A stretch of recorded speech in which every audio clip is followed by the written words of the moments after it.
A fresh apple sitting on your kitchen counter might last only 3 or 4 days before turning soft and brown. Yet, the apple juice in your pantry can stay perfectly drinkable for nearly 2 years without spoiling, even longer if refrigerated. According to nutrition experts, unopened apple juice remains safe and high quality for 18 to 24 months. That means the juice outlives the fruit it came from by almost 200 times. So what's actually inside the bottle of apple juice you drink every day? Follow me as we step inside one of the largest apple juice factories in America to find out.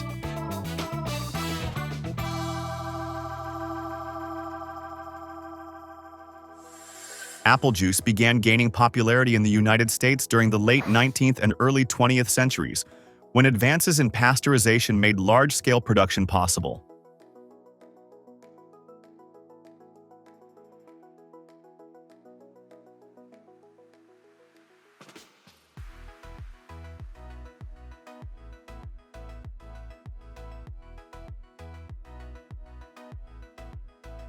By the mid-1900s, juice became a staple of the American breakfast table, marketed as both refreshing and nutritious.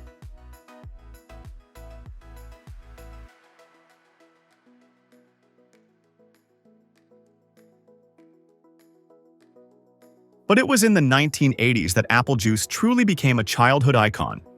The rise of the single-serving juice box. These small cartons, complete with a straw glued to the side, turned apple juice into a lunchbox essential for millions of schoolchildren, embedding it deeply in American food culture and everyday nostalgia.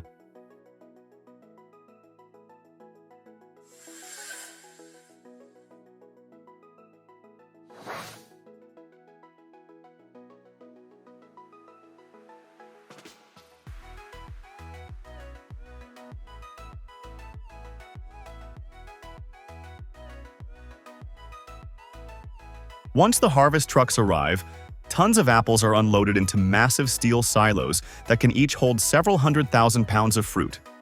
Gravity guides the apples down through sloped chutes, but the flow is carefully slowed so the fruit won't bruise during descent. From there, conveyor belts carry them to the first inspection point. As the apples tumble against the moving belt in reverse, leaves, stems, and stray pebbles cling to the damp surface and are pulled away.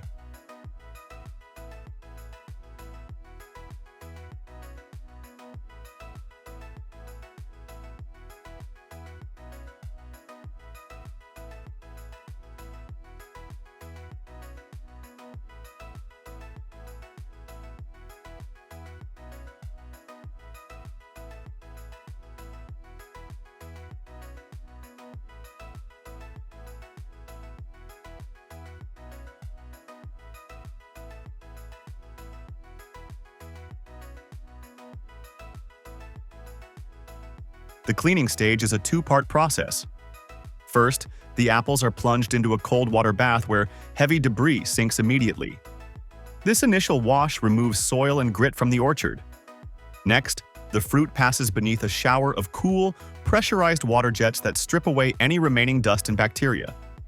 Because factories often use windfall apples, those that have dropped naturally from trees, this double wash is critical. By the time the apples leave the washing station, their skins gleam, ready for the grinders that will tear them apart in the next stage.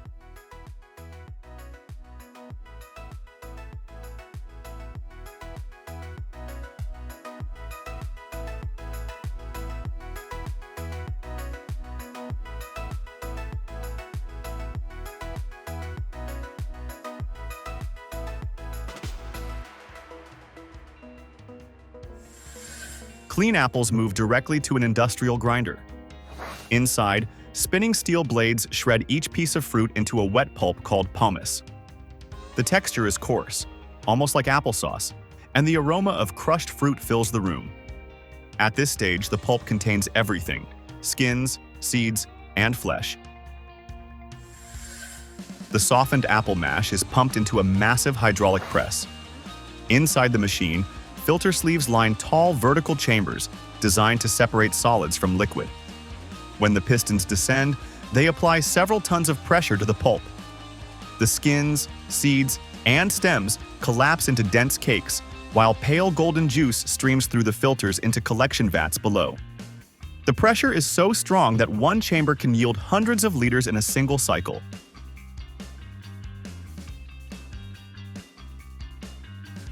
From here, the juice passes through a first-stage filtration system. Fine mesh screens trap small particles that escaped the press, ensuring the liquid is smooth and uniform. At each step, technicians collect small samples to measure clarity, sugar content, and acidity. Any batch that falls outside the factory's strict specifications is flagged immediately. This tight control prevents off flavors and ensures every bottle of juice will taste the same months later. Every year, more than 20,000 to 40,000 tons of apples are reduced to juice in facilities like this. Just imagine, a single spoiled apple slipping through could threaten an entire batch. Do you think one bad apple could ruin thousands of liters of juice? Hit the like button if your answer is yes.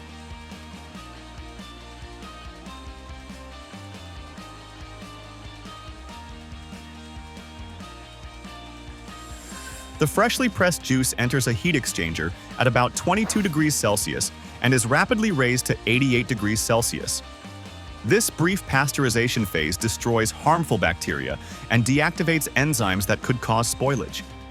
Within seconds, the liquid is cooled again, dropping to around 50 degrees Celsius to preserve flavor and aroma. This sharp cycle of heating and cooling is the secret to making juice shelf-stable without adding preservatives.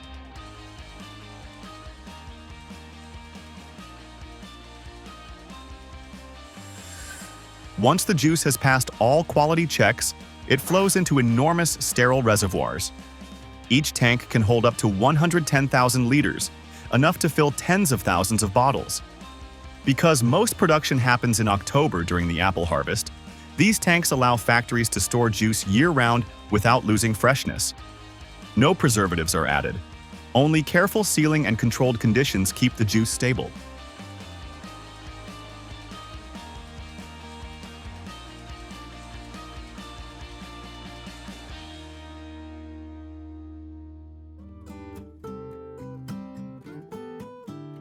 From storage, the liquid moves to the bottling lines. In one section, small drink cartons are filled at a rate of 100 units per minute. Robotic arms attach straws with tiny bursts of hot glue, creating the familiar lunchbox package. On another line, bottles glide along conveyors into a sterile chamber. Each is rinsed with hydrogen peroxide, sterilized water, then filled with pasteurized juice. The caps are sealed tightly in an oxygen-free environment, locking in both flavor and safety.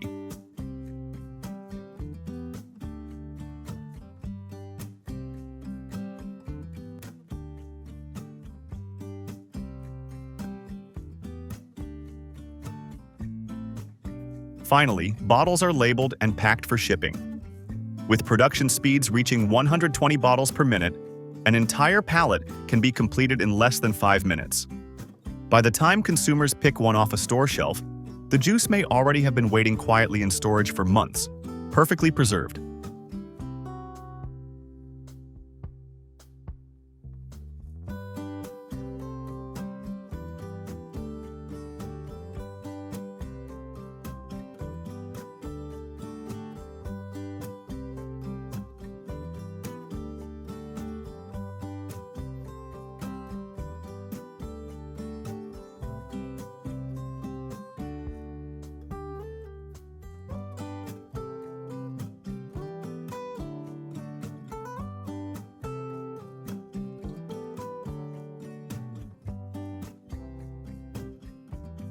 If apple juice surprised you with its ability to outlive the fresh fruit, orange juice hides a different mystery: how every glass tastes the same, even though no two oranges ever do.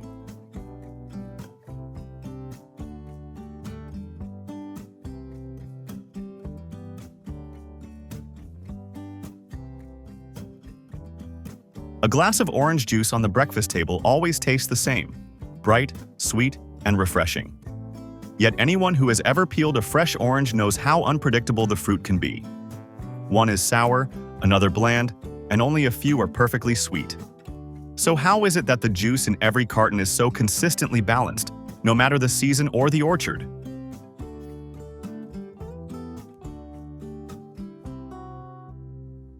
Inside the factory, thousands of oranges are crushed, filtered, and blended until every drop tastes identical. The process hides a secret far more precise than most people ever imagine.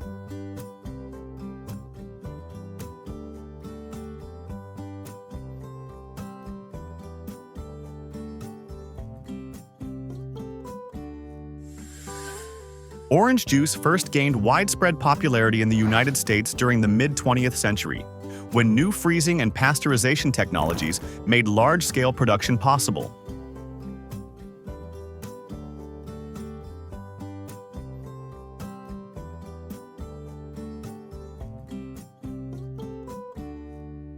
During World War II, the U.S. government supported research into concentrated orange juice to provide troops with a stable source of vitamin C.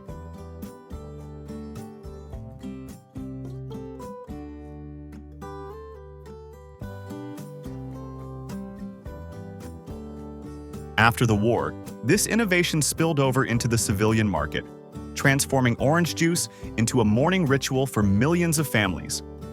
By the 1950s, OJ had become a staple of the American breakfast table.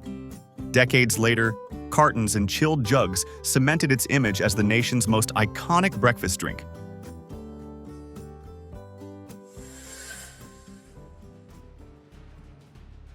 Inside the processing plant, truckloads of freshly picked oranges are unloaded into large steel hoppers. The fruit then rolls gently onto sloped chutes, designed with a gradual incline.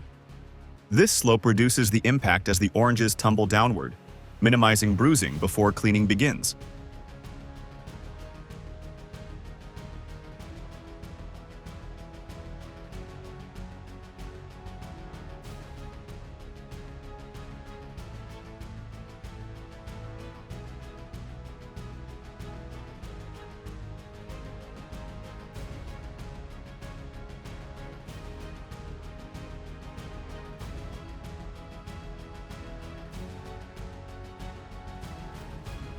At the first wash station, high-pressure sprayers coat the fruit with soapy water while rotating nylon brushes scrub the skins.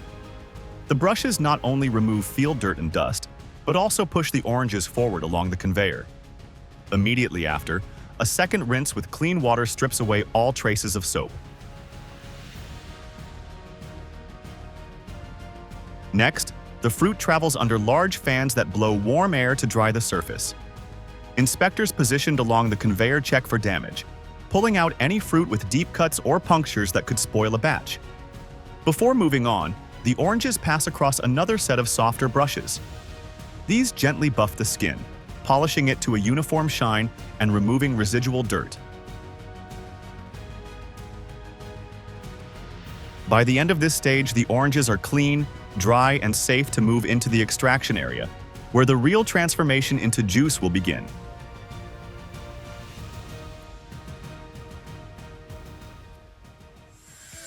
The fruit passes under a fine mist of food-grade sanitizing solution. This liquid, carefully measured, coats the entire surface without penetrating the peel. Air jets then blow away any excess solution, leaving the surface dry. Meanwhile, inspectors stationed along the line scan for fruit that might still show visible blemishes or early signs of decay. Those are diverted to waste bins, ensuring only the healthiest fruit moves forward.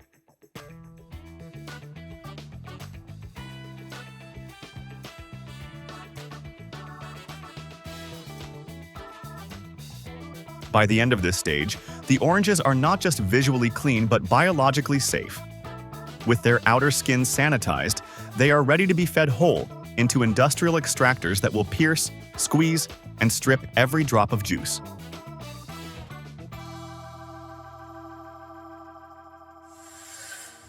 The sanitized oranges are now ready for the most dramatic part of the process: extraction.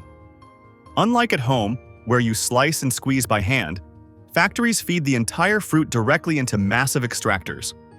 One by one, the oranges drop into stainless steel cups that hold them in place.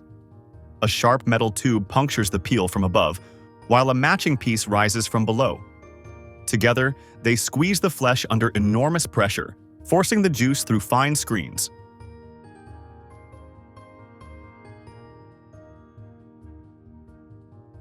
Seeds, peel fragments, and bitter membranes are automatically separated and discarded.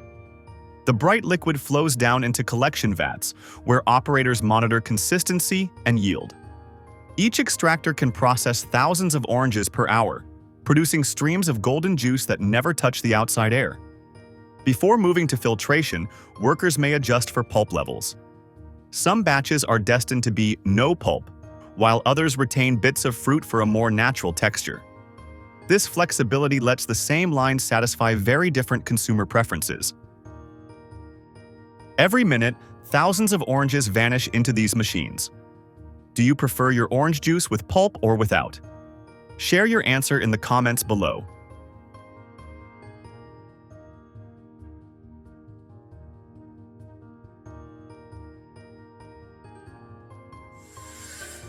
From the extractor, the raw juice is pumped through a network of stainless steel pipes toward filtration tanks. Here, the liquid is passed through mesh screens that separate pulp and fine particles. Factories often run multiple filters in sequence, each with different pore sizes. The first removes larger pulp fragments, while the next captures tiny flecks of membrane. Depending on the product line, some of this pulp is blended back later to create varieties labeled some pulp or extra pulp.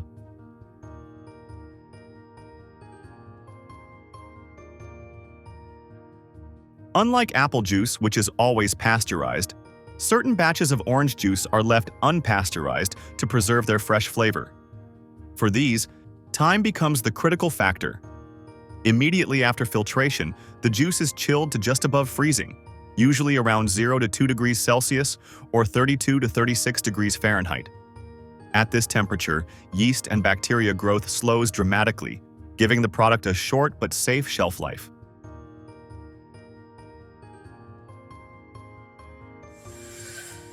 Once the juice has been filtered and chilled, it flows directly into the bottling hall. Here, temperature and air quality are tightly controlled to prevent contamination. The plastic jugs and cartons arrive first, traveling along conveyors toward a sterilization unit.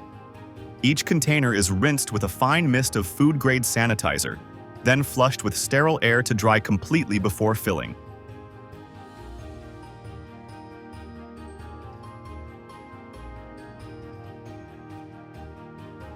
Filling nozzles dispense measured volumes of juice at incredible speed. Depending on the line, up to 120 bottles per minute can be filled and capped. The capping process takes place in a sealed environment, ensuring no airborne particles enter the juice. Immediately after, caps are twisted or heat-sealed tight, locking in freshness.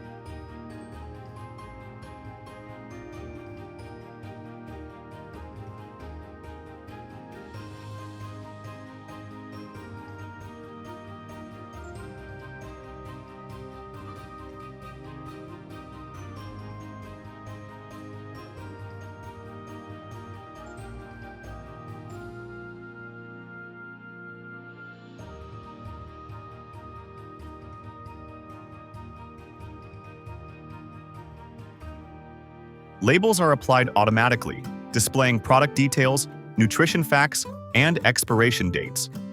Packed into crates or shrink-wrapped on pallets, the juice is rushed into refrigerated storage, where temperatures remain near freezing. From there, distribution trucks deliver to supermarkets within days, keeping the promise of a cold, refreshing drink on breakfast tables everywhere.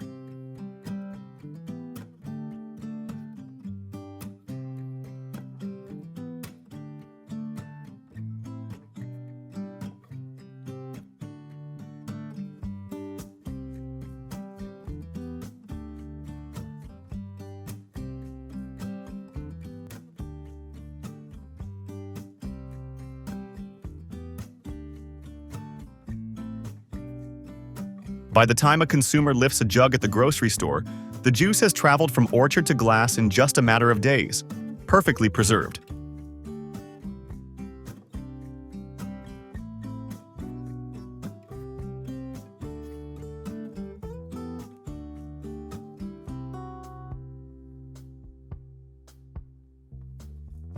If orange juice astonished you with its perfect consistency, the next fruit is even more unlikely.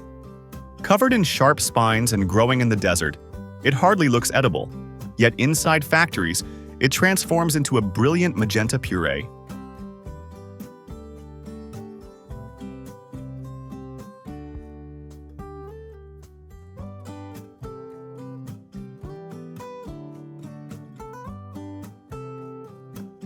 At the supermarket, you might have noticed a bottle of juice glowing with a vivid pink-purple hue. Few realize that its source is the cactus pear, a fruit so covered in thorns that workers must wear thick gloves and protective glasses just to harvest it. Known for its intense color and sweet, melon-like flavor, the cactus pear is as dangerous to handle as it is striking to taste. So how does something that grows on desert cacti end up as a smooth puree, ready for cocktails, gelato, and even cosmetics? The answer lies deep inside the factory.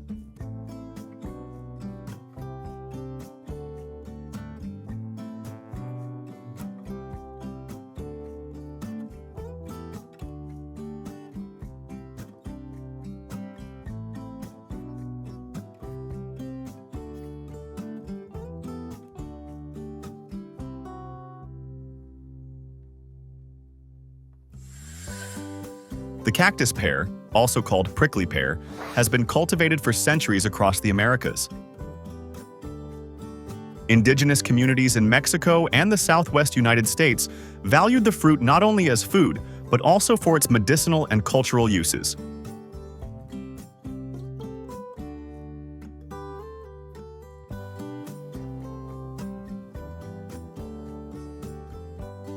Its bright magenta juice was once used as a natural dye, while the seeds and pads served as feed and remedies.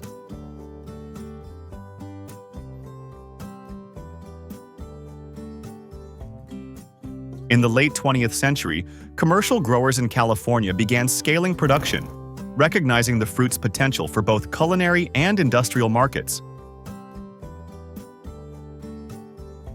Today, cactus pear puree is exported worldwide, flavoring sorbets, cocktails, flavored waters, and even skincare products.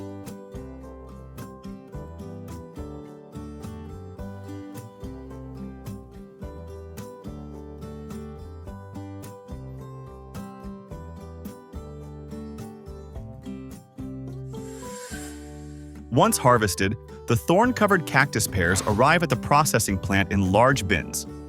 Even before handling begins, workers suit up with thick gloves and protective eyewear, since the fruit still carries clusters of hair-like spines that can pierce skin and irritate eyes.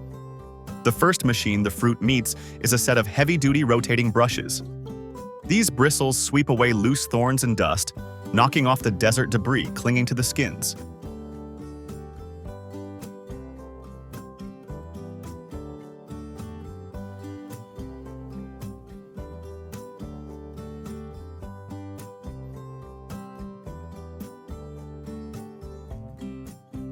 Immediately afterward, the fruit passes under a powerful spray of chlorinated water. This sanitizing rinse not only removes field bacteria, but also neutralizes any surface contaminants. The pears then move into a drying tunnel, where jets of cold air blast across them for several seconds. This rapid cooling prevents premature softening of the delicate flesh. Next, the fruit enters a hot air dryer for about 20 seconds, evaporating all residual moisture and leaving the skins completely dry. After drying, the cactus pears are carried by conveyor into the singulator, a machine designed to line them up single file. This step is critical. By organizing the fruit one by one, the system can accurately evaluate each pear without overlap. As the fruit drops into individual cups, a computer-guided weighing and sorting system measures its size and weight within seconds. Based on this data, each cactus pear is assigned a grade and diverted to the appropriate channel. Larger, visually perfect fruit is set aside for fresh market sales, while smaller or slightly blemished pears are directed to the puree line.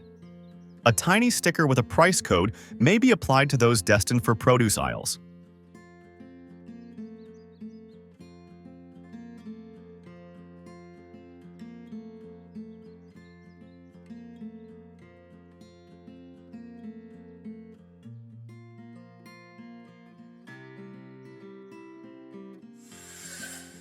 On the puree line, sorted cactus pears are tipped into a large hopper called the dumper.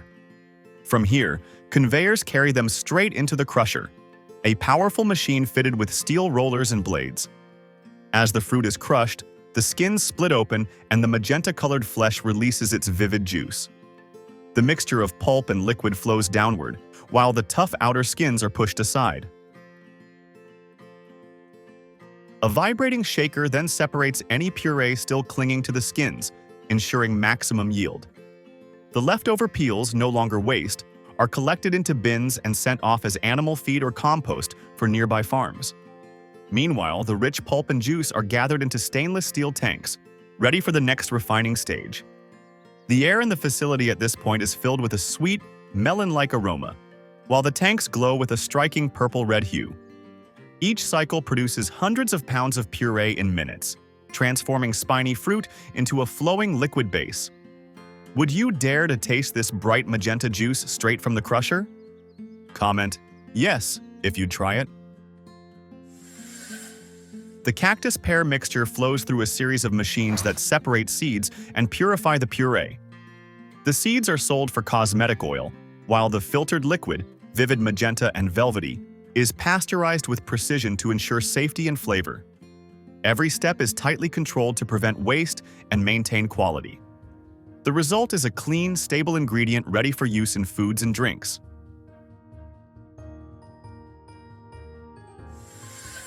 Once pasteurization is complete, the puree is pumped into large hoppers that feed the packaging line.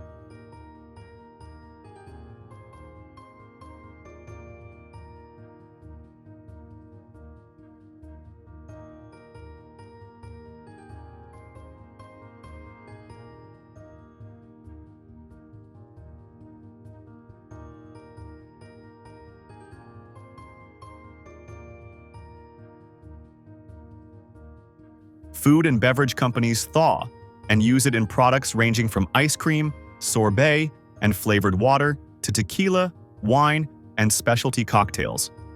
What started as a thorny desert fruit has now been transformed into a global ingredient, neatly sealed inside a frozen drum, ready for industries around the world.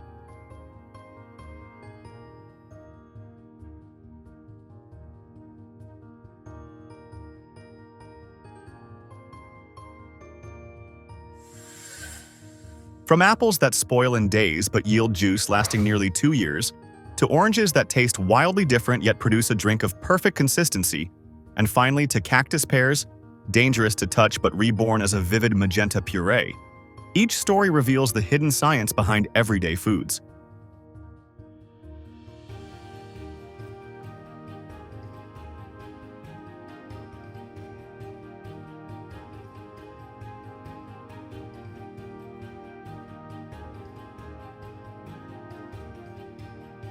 What seems ordinary on the shelf often hides a process more complex than we imagine.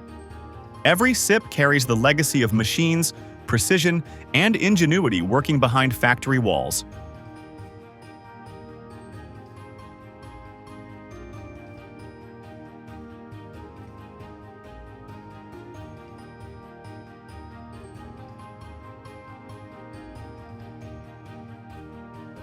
Subscribe to Captain Discovery now and uncover more factory secrets waiting inside your favorite foods.